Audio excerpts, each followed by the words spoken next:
Hello, dear listeners. It's sweet to know that I have some listeners out there. Thank you, everybody, for your warm response.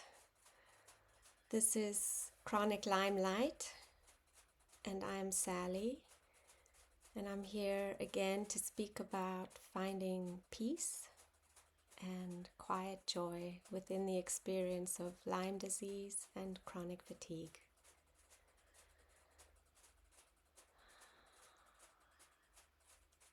I'm in a bit of a crash today, which is kind of perfect because I had planned to speak about finding the gifts within a crash. I'm crashed a bit today because yesterday I had some energy and I got a lot of things done and had a wonderful day. But as it usually goes, if I have a high energy day the next day, I'm crashed, probably because once again I overdid it. That is a lesson yet to be learned. But last week I was in a pretty severe crash. One of the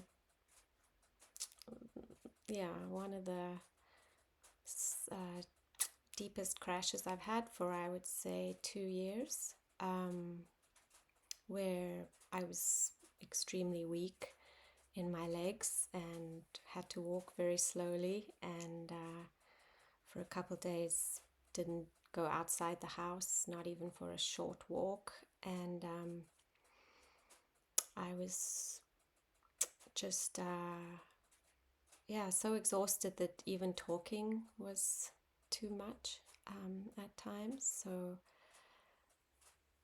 I found myself, once I got over the disappointment and the fear and the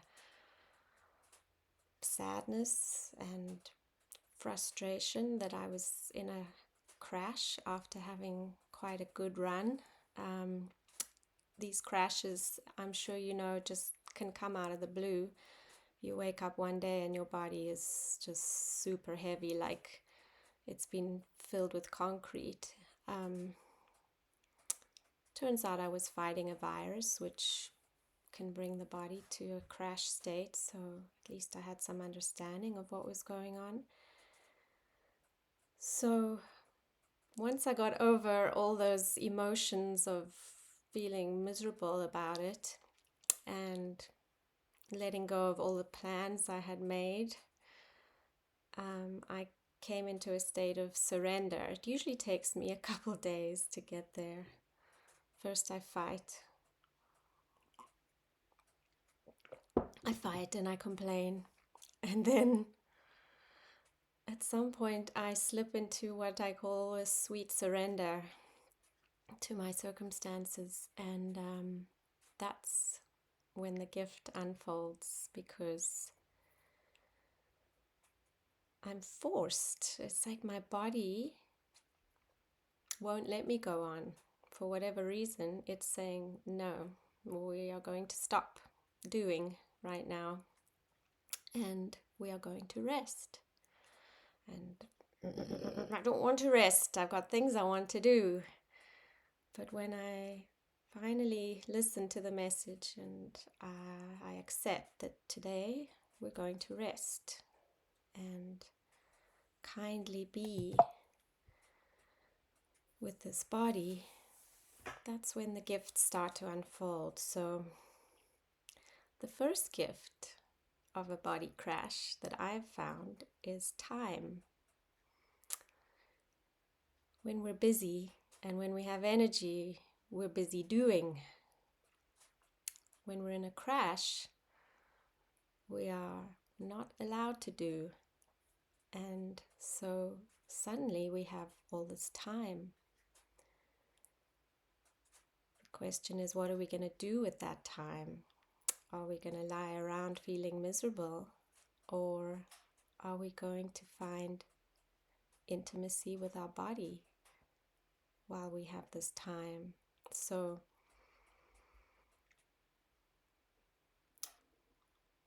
I find that when I'm in a crash,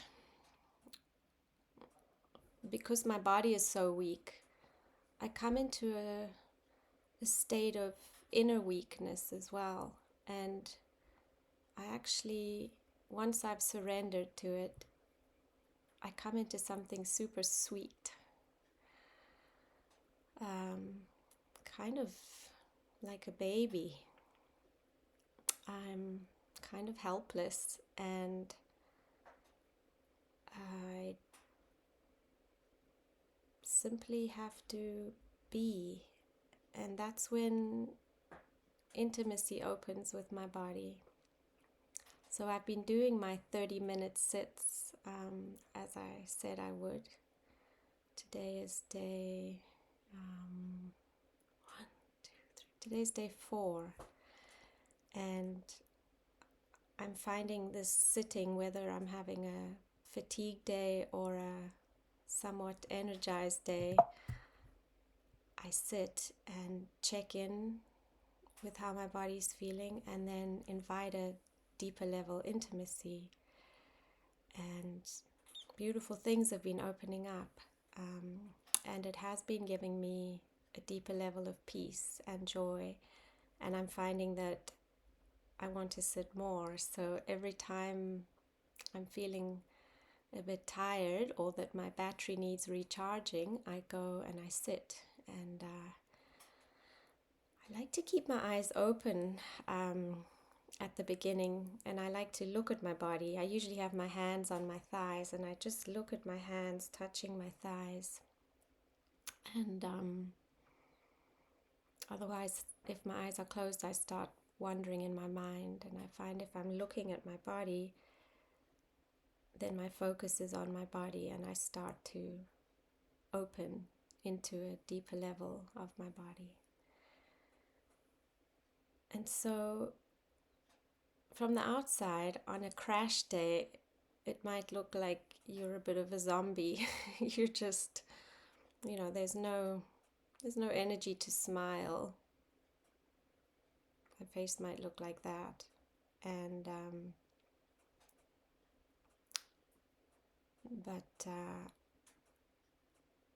once I surrender and open to the fact that I get to rest, then I start to enjoy resting. And I start to enjoy that I don't have to talk. And then this invitation of the quiet comes in. And last week it was so beautiful. In my weakness, I found that I was way more open than I usually am.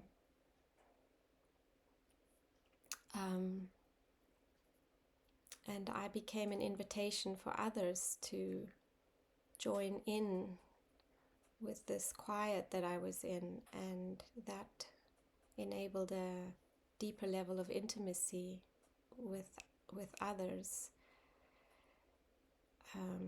And to some, I even had to say, I'm very weak today, and so I'm going to talk as little as possible. And they sweetly agreed. And then we just, this is with my partner and my roommate, we just moved more quietly around the house, and we're less in our personalities and our jabbering. We just come into a quietude together. And that's a blessing, because when we stop all the doing, something else opens up. And I know that when I have energy, and for those people who are out in the world having energy, they're in a state of doing, and a lot of that doing is coming from the wrong place. It's coming from a stress-driven mentality and an achievement-driven mentality to do, to be. And when I am disabled from doing, I get to be. And in this simplicity of just being, without any doing, I find self-worth. a very different kind of self-worth. It's so much more grounded than the self-worth I get when I'm achieving things. When I'm able to do and achieve, I get very excited and kind of high. and then when I crash, it's the opposite. I get low, and my self-esteem and self-worth goes down. It's like these thoughts of I'm useless, I might as well just die, I'm just a burden on everyone, just that's what comes first. And then once I drop through all that and I come into the state of surrender, so much beauty there to receive. And so sometimes I wonder if Lyme disease and chronic fatigue is nature's way of just slowing some of us down, because this world has to come into balance somehow. It's become a world of like insane doing. We all know it. The addiction to being busy, and we've forgotten as a species how to rest, how to sit by the fire and just be quiet together, how to, move in your day, gathering berries, hunting. Those people lived in a state of quietude mostly, and we're out of touch with that. So for me, those times, if I look back over all the times I've crashed, once I surrender, a state of grace opens. And what I mean by grace is connection and intimacy with something higher, something deeper. I could call it God or the Holy Spirit or my higher self or the Great Spirit. But I'm aware of a presence being there with me and inviting me to come in to a state of deep rest and deep love. And there I find a different kind of joy. It's not the joy that I have on my energy days where I'm connecting with people and I'm moving my creativity. It's a quiet joy that's so grounded and trustworthy and deeply fulfilling. And these are the times when I get to dig my well. And I think someone wrote a comment in response to my last video that I might not have succeeded on the surface in a career and things like that, but this sickness has given me all the qualities that I am. So through this sickness, I have developed compassion, and I've developed the ability to access deeper levels of myself, which I might not have accessed if I was running around busy being a career woman. Maybe I would have. I'm not saying it's not possible to do both, but I think it's very easy when we're busy to be cut off from those deeper and higher levels of us. And when our body says no and shuts us down, what have we got? All we have left is to simply be. And then the whole landscape of our interior opens up.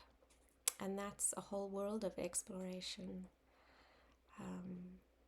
Something opened up for me on the weekend that was really beautiful. On one of the days I was sitting, and I will share it in a separate video, because it was quite a journey of my inner landscape, and it kind of brought all my levels together.